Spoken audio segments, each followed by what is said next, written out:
怎么躲我这一招？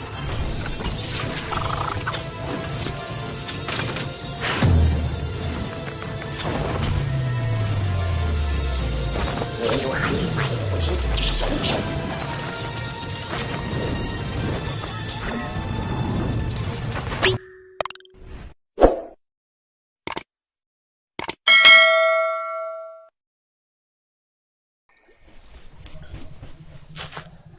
Assalamualaikum warahmatullahi wabarakatuh. Halo semuanya, gimana keadaan kalian? Semoga baik-baik saja ya. Hari ini kita akan membahas Alur Shoulane episode 1. Kisah diawali di sebuah sekte di atas awan yang indah. Ada sebuah seseorang pemuda yang berdiri di puncak tebing neraka.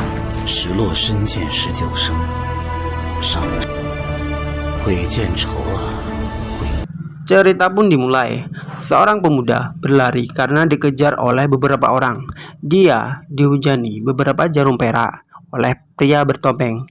Ia pun dengan mudah menghindarinya dengan kemampuan Rinnegan-nya, sekaligus menghindar dengan jurus bayangan. Ketika jarum perak akan diluncurkan kembali, ia menggunakan jurus tangan besi untuk membelokkan jurus tersebut. 怎么躲我这一招？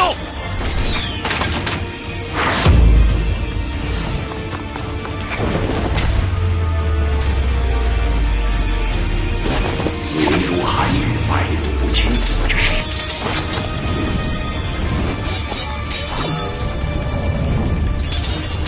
Scene pun berganti. Terjadi kejar-kejaran di puncak gunung yang disebut Devil Frown. Shuriken pun diluncurkan untuk menghalangi pemuda tersebut untuk kabur.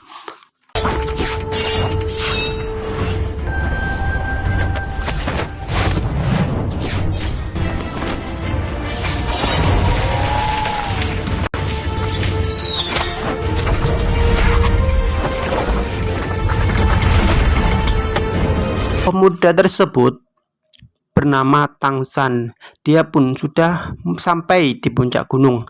Dia dikejar dikarenakan mempelajari jurus rahasia sekte tanpa izin dan dicap sebagai pengkhianat.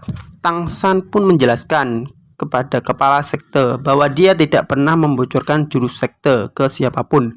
Tang San berterima kasih kepada sekte Tiangmen karena selama ini telah mengajari dia banyak hal, dan dia menyadari mempelajari skill tanpa izin hukumannya adalah kematian.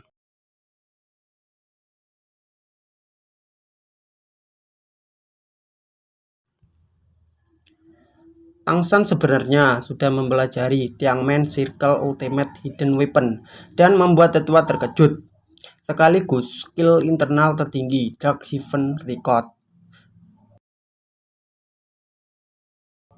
Tang San pun meledakkan pakaiannya dan memberikan senjata Buddha Ringing Lotus kepada sekte Tiangmen.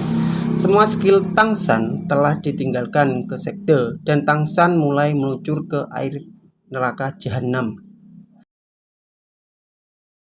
是我而去，佛怒唐莲，算是唐三最后留给本门的礼物。等一下！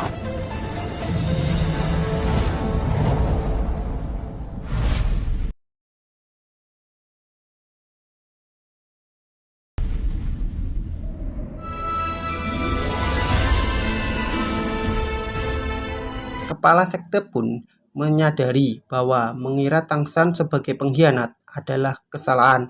Tetapi karena keegoisan sekte, kepala sekte menyadari Tang San adalah seorang jenius yang lahir 200 tahun sekali. Sekte pun memutuskan untuk mencari Tang San. Jika dia masih hidup, akan ditetapkan sebagai penerus sekte. Akan tetapi, dia jatuh dan mati sampai ke kehidupannya yang ke-19 sebagai seorang bayi yang imut.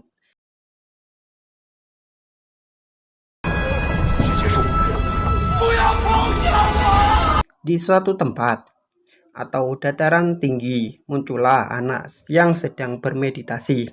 Dia berpikir kejadian kehidupan sebelumnya.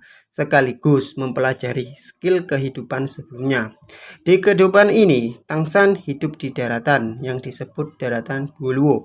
Di sana ada tumbuhan, rumput perak, hewan-hewan besar, dan pemandangan yang indah. Di umur 16-nya, Tangsan mencoba membangkitkan martial soul-nya dan mempelajari skill kegelapan di kehidupan sebelumnya. Akan tetapi, Tangsan gagal selama 3 bulan. Meskipun gagal, skill matahari nenggannya Madara sudah bangkit. Dia pun kebingungan kenapa dia sulit sekali menerobos di skill kegelapannya dan menemui jalan buntu. Di sebuah desa yang ramai akan perdagangan, ada percakapan seseorang yang desanya belum muncul satu orang jiwa suci selama 100 tahun. Dan mereka ditegur oleh kepala desa agar melanjutkan kerjanya. Scene pun berganti di sebuah rumah sederhana. Tangsan pun pulang menyiapkan masak ayahnya. Tangsan yang baik hati dan tidak pernah melawan orang tua didatangi seorang kakek kepala desa dan diajak ke suatu tempat untuk membangkitkan martial soul-nya, dan muncullah seorang master untuk mengetes martial soul-nya di setiap desa untuk menjadi seorang murid. Bersambung ya di alur cerita berikutnya. Bye bye.